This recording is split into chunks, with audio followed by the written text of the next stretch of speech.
Well, should I start? Where do you want to start? Okay, I'm just going to start by saying that we're here in Barry Moser's house in Florence, Massachusetts. This is a return for me coming back to full circle from when I was 15 and met Barry, and we started working together. And we both are represented by, are in the collections of Georgetown University Special Collections Library. They also have a large collection of Leonard Baskin, and we'll go into some of how that connects.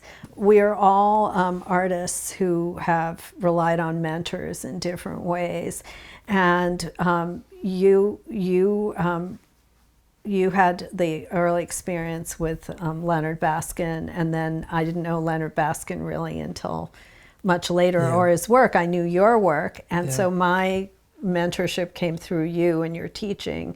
And I wondered how you see that line going through and into the future with not just me, but your other students. Yeah. Well, it's interesting. I think I see it a little bit differently than you, because Baskin, while I learned a lot with doing these drawings for him, he was never really truly a mentor, but his work was a mentor for me. That it was not so much the personality. My mentor was George Crest, the guy that did that painting right there. I mean, he was my mentor. He taught me more about what I do than anybody else. But I think that it's the handing off. It's an apostolic succession in a way. Well, that's saying a lot right there, and too much. But I came out from under him. And that's the other thing about mentorship. You have to it's like an umbrella. Yeah. You're out here and you're not, and then you go inside under that umbrella of mentorship, of working with someone. But you have to come out of it on the other side. You can't stay under that umbrella. It's really comfortable under that umbrella when you're working with someone, but you got to get away from it. I mean, your work does not look like my work. No. My work does not look like Baskin's work. However, when I first started out with engraving and drawing, my drawings and my engravings look like Baskin. So I moved here, and I knew that Leonard Baskin lived in Northampton and taught at Smith College.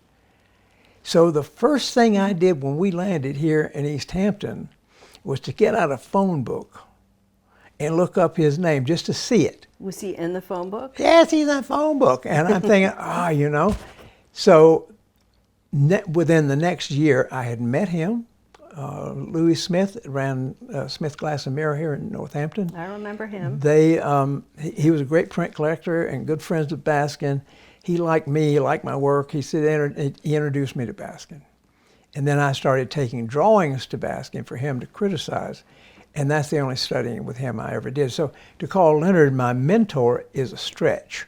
The only thing that he ever taught me really was to stick with it and to do it again and again and again and again and again until you get it right.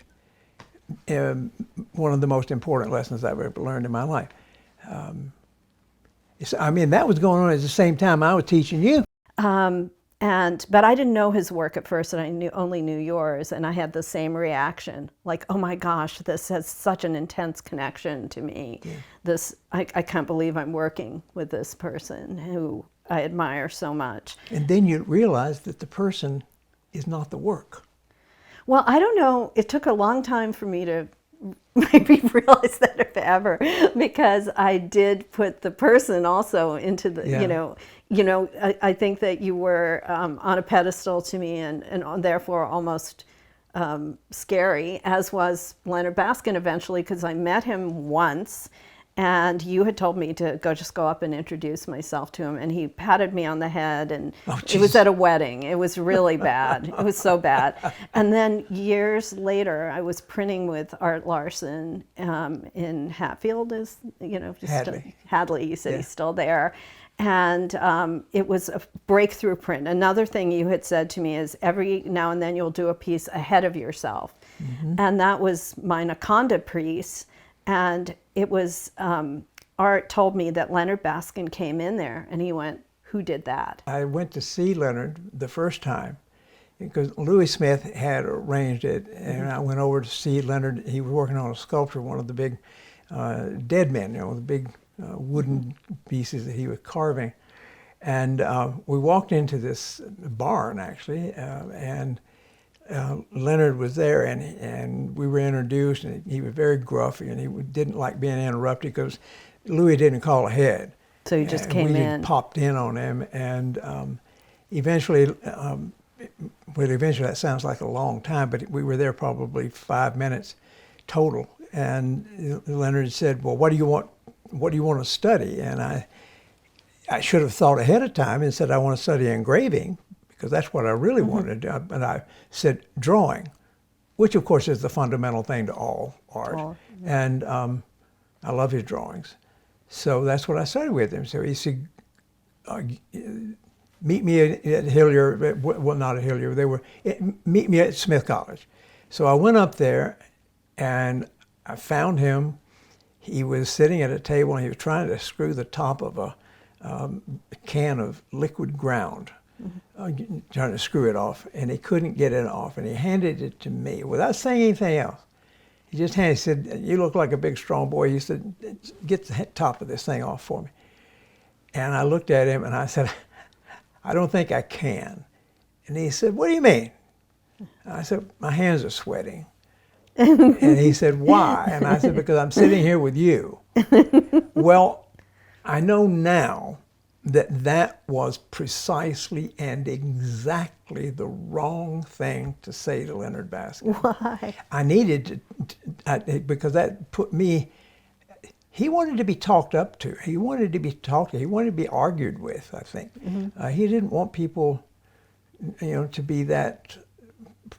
And it's funny because you say about putting me on a pedestal, and I got to tell you, anybody puts me on a pedestal is putting me in the wrong place. I hate it. In fact, I don't know if you know this about me, but I'm dogged by what is known as fraud syndrome.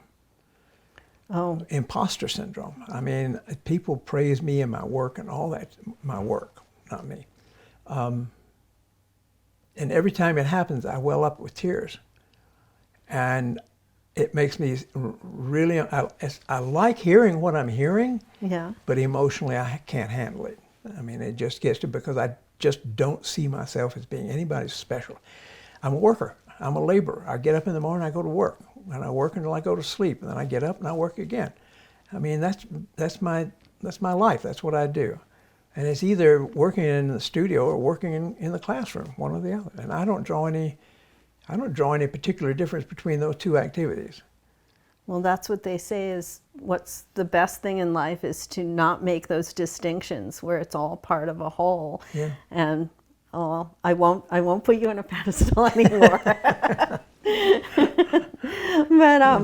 But it's wonderful to have people who one can work towards, not so much pleasing, but maintaining standards, because I think that's a lot of what that period in my life gave me, so that I was looking at the past, at artists who'd, Doré, looking at Toulouse-Lautrec, looking at their work as the epitome also to work towards. And it was a standard that could never be met, but it was a standard. And I often think, sometimes when I see younger people's work now, I'll often think that where they're displaying the work is where they should be beginning. That's like the beginning of the project. That is not the culmination of it. It takes so much more work to get to the point of editing down and peeling away and making decisions on where the piece is going to go. And I know you throw out, and that was part of what you were talking about with Baskin, that one of the things that he came up with was, to make you less precious about that original drawing so that you push and push and push. Yeah. And the pushing, in many ways, is the pleasure of being an artist, I think. Yeah. But I have to say that when this was happening with Leonard, it got, so what happened is I take a drawing and he told me to go draw a tree. And he told me to get the smallest pinpoint I could find and rough paper, handmade if you can afford it, he said. So I bought some paper and I had all my stuff, and I went out and drew a tree. And I took it to see him, and he looked at it. I mean, he took it, holding it like this, didn't say a thing. And then he just threw it on the table. He said, go do it again. And that was lesson number 1. Lesson number 2, go do it again. Lesson number 3, go do it again. Lesson number 4, go do it again. And then eventually, I don't know how many drawings later, but eventually I was in Smith Glass in Mare Company, picking up some art supplies or whatever, just shooting the shit with Louis Smith. And Baskin was there, and I had this my latest drawing with me, and he looked at it longer than usual, and then he said, words I'll never forget, he said, "That's a nice drawing. I would buy that drawing." Well, maybe finding a mentor is not really to do the same thing as a teacher. Finding a mentor is finding a kindred spirit, somebody that gives you the feeling that you're not alone, and propels you forward in that way. Because in terms of wood engraving, I only worked with you, I don't know if you remember, on the wood engraving for 1 week. I was supposed to stay 2, but Paul, my husband at that time, called me back to Washington. You were about 22 years old. Yeah, and it really probably was one of the things that was key to that marriage actually not working, because he took me away from the thing that was really, really important to me.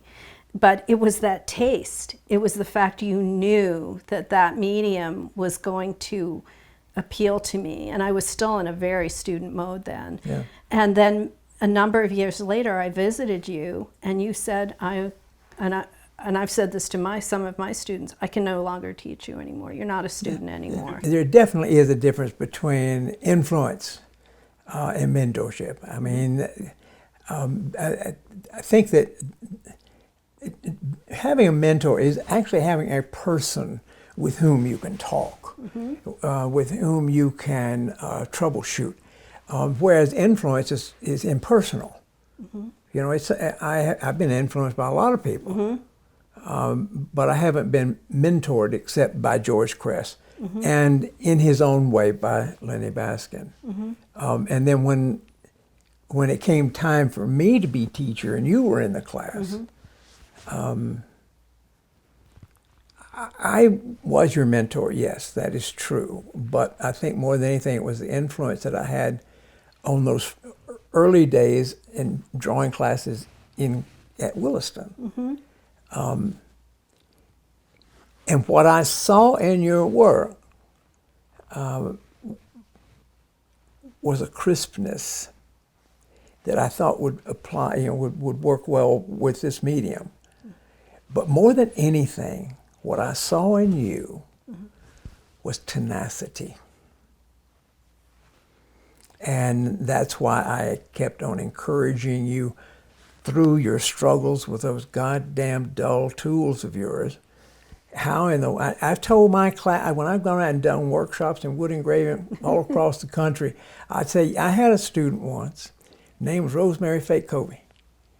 And she could not sharpen her tools to save her life. So every now and again, she'd make the trip up from Washington to have me sharpen her tools for her. I should still and then do have that. Harold McGrath print some of her block.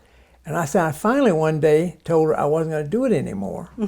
Because if you ever, I would say to my friend Rosemary, if you ever learn how to sharpen your tools properly, you'll fuck up your style. you won't be able to do the same kind of work again. You mean the tools not being sharpened correctly was part of my look? It is exactly part of your technique, and I think that's extraordinarily important.